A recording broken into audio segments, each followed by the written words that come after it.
Salmo 104 diz assim, fala do louvor ao Deus Criador, mostrando o poder que Deus tem para criar, né?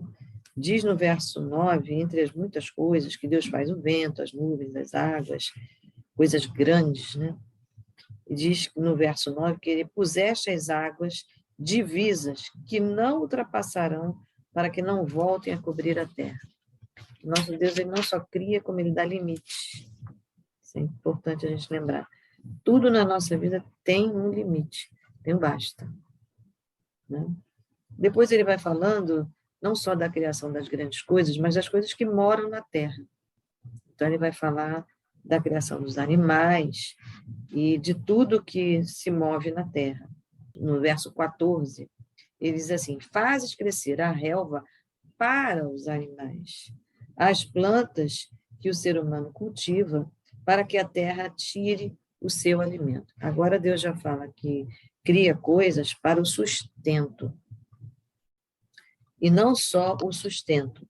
O verso 15 é onde eu quero ficar. Ele diz, o vinho que alegra o coração, o azeite que lhe dá brilho ao rosto, e o pão que sustém as forças. E eu vou pegar primeiro o pão, seguindo a ordem da ceia, né? Vou pegar primeiro o pão. E ele diz assim, o pão que sustém as forças. Sem pão, a gente não tem força. É preciso ter sustento financeiro para que a gente renove as forças. Porque trabalho é exercício, trabalho é terapia, trabalho alivia a mente, trabalho força a gente a trocar de pensamento, né? Trabalho faz a gente refrigerar a alma, no seu sentido de obrigar-nos a variar as atividades. A gente, às vezes, não sabe dar limite nem a alegria, nem a tristeza, e nem a ociosidade. Todas elas são necessárias e têm seu papel, mas, às vezes, a gente não sabe dar o equilíbrio nisso. Deus dá.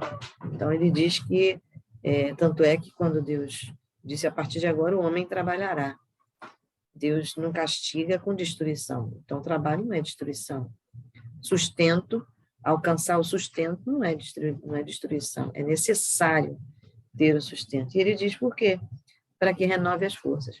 Quando a gente faz trabalho, ainda que seja braçal, a musculatura desenvolve, né? A gente vê aí os estivadores, a força que eles têm que a gente não tem, né? Porque está no trabalho burocrático, muitas vezes, trabalho mais leve, trabalho intelectual, às vezes a gente tem que gastar dinheiro na academia, coisa que o estivador nem precisa, né? Porque ele já faz uma academia natural. Mas diz aqui que o pão lhe sustém as forças. Por que que o pão sustém as forças?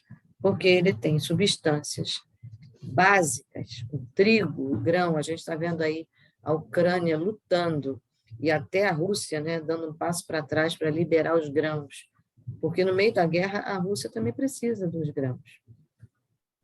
Então, os grãos são necessários para o mundo.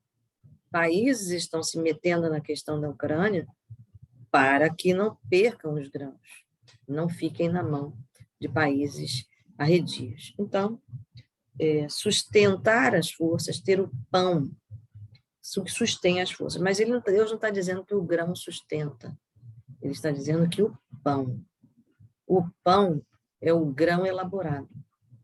O pão é o grão mais outras coisas. O pão inclui o azeite, o pão inclui a água, o pão inclui o sovar, o movimento físico da mão de alguém, no caso hoje, né, já da tecnologia, dos aparelhos, no mínimo a inteligência do homem na tecnologia, né? O pão, ele precisa não só da essência, ele precisa do trabalhar. Jesus disse que ele era o pão da vida, ele não disse que ele era o trigo da vida. Ele disse que ele era o pão, porque o pão incluía a boa vontade de Jesus vir à terra e obedecer, né? E vir ministrar aquilo que os sacerdotes não estavam ministrando, de dar o exemplo que os sacerdotes não estavam dando, de mostrar que existia a condição de, naquele caos, fazer diferente. Então, o pão sustém as forças. Algumas vezes a gente não entende porque atravessa algumas coisas, porque é amassado. Aí a gente diz, o pão que o diabo amassou. Ele destrói pão, até onde eu sei. Né? Ele mofa pão. Agora, até onde eu sei, ele não amassa pão nenhum. Amassar é sovar, é trabalhar o pão. Quem fez isso foi Jesus. Né? Quem fez isso foi o Espírito Santo, foi Deus, que leva para o cativeiro, traz para o cativeiro e não destrói a gente. Satanás quer matar, roubar e destruir. Ele joga no cativeiro e tira todo mundo, né, para o inferno. É isso que ele faz. Então, quando o pão estiver sendo amassado, lembra que Deus está trabalhando no pão para que ele seja força. Se você está sendo amassado, é porque Deus quer fazer de você força para o fraco. Né? Então, Deus tem propósito. Mas ninguém gosta de ser amassado e de ter pão. Ninguém gosta de ser pão, porque pão inclui destruição do trigo, inclui a adição do azeite, inclui o forno, o fogo, né? Tem fogo nisso, e também inclui a água. Jesus disse que se fez pão e ele se colocou no lugar de pão. O pão, ele é uma massa sovada, mas ele pode tomar formas. Ele pode ser um pão que adiciona o sal para a sua conservação, ele pode ser bolinhas, pode ser bisnagas, né? Ele tem formas diferentes, tem aparências diferentes. Então, o pão tem formas diferentes, inclui fogo, inclui água, inclui azeite, alta temperatura, inclui sal, né? Ou doce. O pão toma formas diferentes. Jesus tomou a forma do pão que dá a vida, né? Então, nunca vi Satanás ter muita criatividade. Ele só toma anjo de luz, né? Ele só imita. Ele não tem condição de fazer nada. Mas Jesus tem. Ele é criador. Então, o pão, para se tornar pão, ele é uma fibra. E quando ele usa o fermento, né? Alguns pães incluem fermento. E quando o pão, para crescer, ou seja, para que ele seja produtivo, para que ele se divida com muita gente, a quantidade aumente, ele precisa incluir fermento. Na palavra de Deus, ele foi muitas vezes utilizado como uma coisa negativa, mas também foi incluído como coisa positiva. Ele tem as duas formas. Jesus disse que o fermento tanto era positivo quanto negativo. Então, dependendo do uso. E quando se fala de pão, fermento no pão, ele não é um aditivo ruim, ele é um aditivo para quem precisa multiplicar, né? Quem tem grandes ministérios. Então, quando você for sovado, né, for amassado, for esticado, for molhado, for colocado no azeite, né, uma substância que dá ligaduras, né, na massa, você precisar ir para o forninho ainda por cima, lembra de que você não será queimada, porque o pão não é queimado, a não ser a pessoa que tem perícia, né? Mas quem sabe fazer pão, o pão não é queimado, não. Ele é só o suficiente para ele crescer. Ninguém faz carvão de pão, né? A gente faz pão para comer, ele tem um limite dele para vir, para voltar, para sair da fornalhazinha. Então, quando o pão inclui fermento, ele cresce, ele é multiplicado, ele tem mais quantidade, né? Ele é maior, ele pode ser mais absorvido também. Esse pão, quando ele diz aqui que ele é as forças do coração do homem, ele renova, ele ao entrar no fogo, as suas fibras são rompidas. O pão árabe que a gente come, ele não tem fibras rompidas, eles são fibras íntegras. Mas se entrar no fogo, elas crescem, incham, e aí, com o fermento, E aí ele explode as fibras. Por isso que a gente vê, você já viu aquelas bisnaguinhas, que às vezes tem até um vácuo dentro, né? E a gente vê que fica assim, né? Assim, ó, cria um espaço assim, né? Então, esses pães, eles têm as suas fibras rompidas. Então, algumas coisas que no processo do pão é preciso romper, há algumas coisas que no processo do pão é preciso conviver, né, com os outros elementos, e é preciso lembrar que o pão não manterá a mesma característica. Vai ser necessário mudar o formato. Então, tornar-se pão inclui fazer o que Jesus fez, despojar-se. O pão não ficará úmido e nem ficará mais maleável. Ele vai tornar uma forma crocante, uma forma que você absorve, né?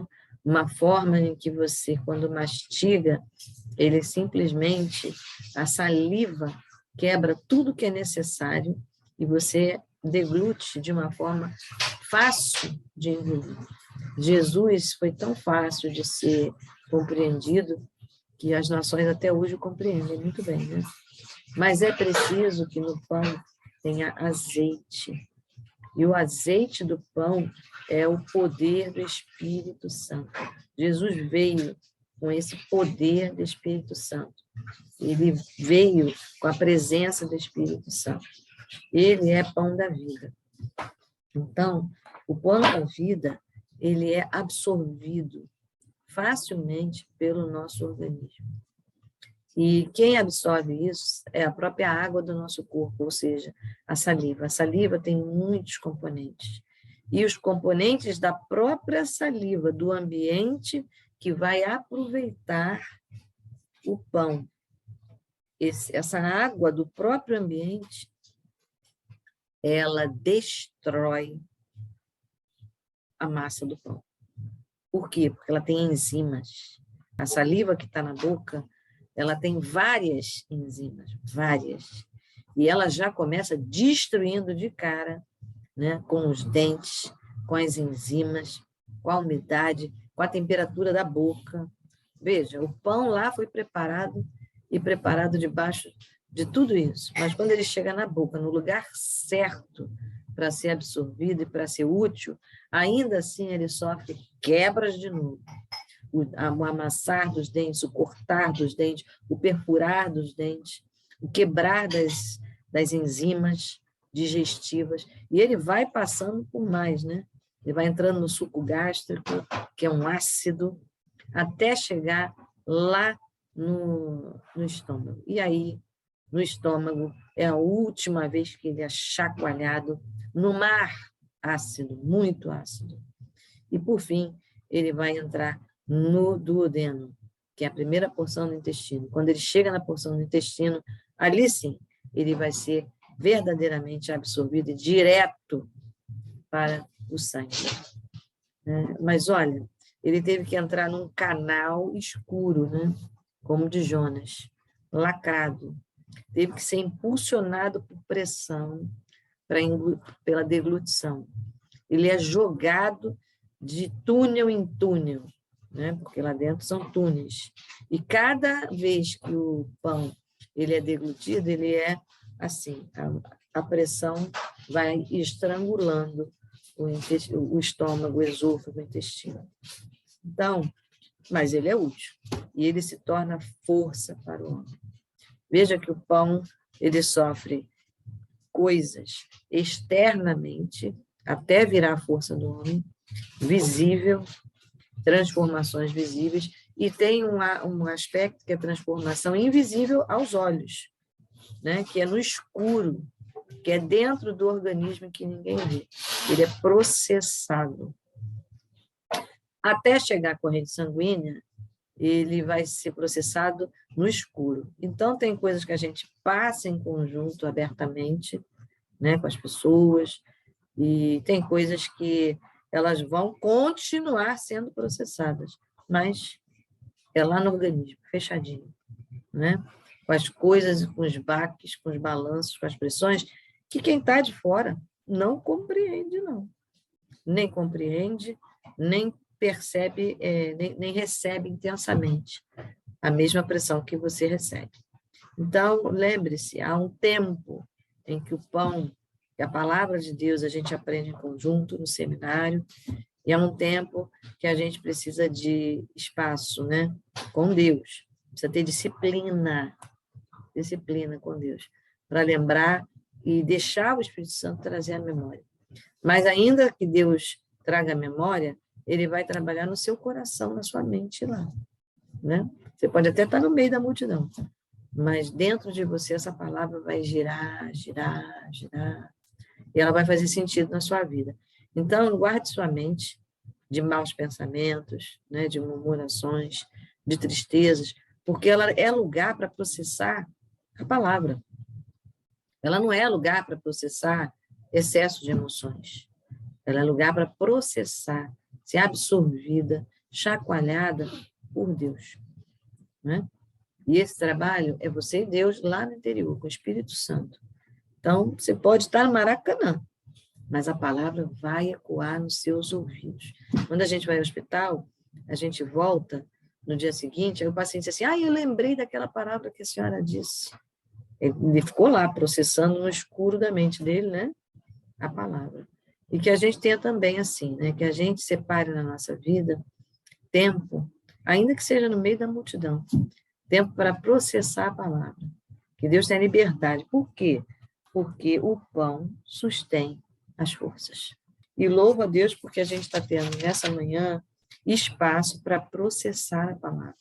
Se Deus chamar você para processar a palavra de noite, né, não se perca. Deus vai dar o retorno, vai dar o ânimo renovado para compensar esse tempo que foi perdido. Quando Deus levante logo, dobre o seu joelho, obedeça logo, porque Deus sabe o que vai fazer com aquela palavra processada.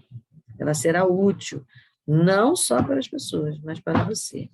Né? Que a sua mente seja uma mente disponível para Deus falar no meio das pessoas, na aula, no seminário, no culto, mas para Deus falar também no seu interior, na madrugada, né? Que você esteja lá sabendo que Deus está cuidando de você. Eu tenho palavras na minha vida que Deus me chamou e me entregou. E essas palavras, elas vão comigo por muitos lugares, em vários lugares, né? Às vezes é aconselhamento, às vezes é pregação, às vezes é até uma reflexão, mas essas palavras, elas estão agarradas na minha alma, entendeu? Elas estão assim, enganchadas. E eu creio que Deus está fazendo a mesma coisa com vocês aí, tá bom? Por quê? Porque elas dão sustento. Que você seja também sustento na vida de muitas pessoas, que você tenha essas palavras preparadas no escuro, na madrugada, e que você possa alimentar muita gente. Vamos orar. Deus, eu quero te louvar, porque o Senhor nos alimenta. O Senhor tem pão que sustenta a nossa alma, que renova a nossa força. Muito obrigada por todas as coisas que o Senhor nos oferece. Obrigado por você ter trabalhado com a gente na madrugada e tenho certeza que não é só com ela, é com muita gente desse grupo. Porque o Senhor não é egoísta, o Senhor é bom. E que cada um de nós tenha disciplina, Senhor, cada um de nós se levante para ouvir o que o Senhor tem a falar, seja por música, seja por texto, Senhor, seja por lembrar de uma experiência, que o Senhor sempre possa ter espaço para nos fortalecer. Em nome de Jesus. Amém. Amém. Deus abençoe você.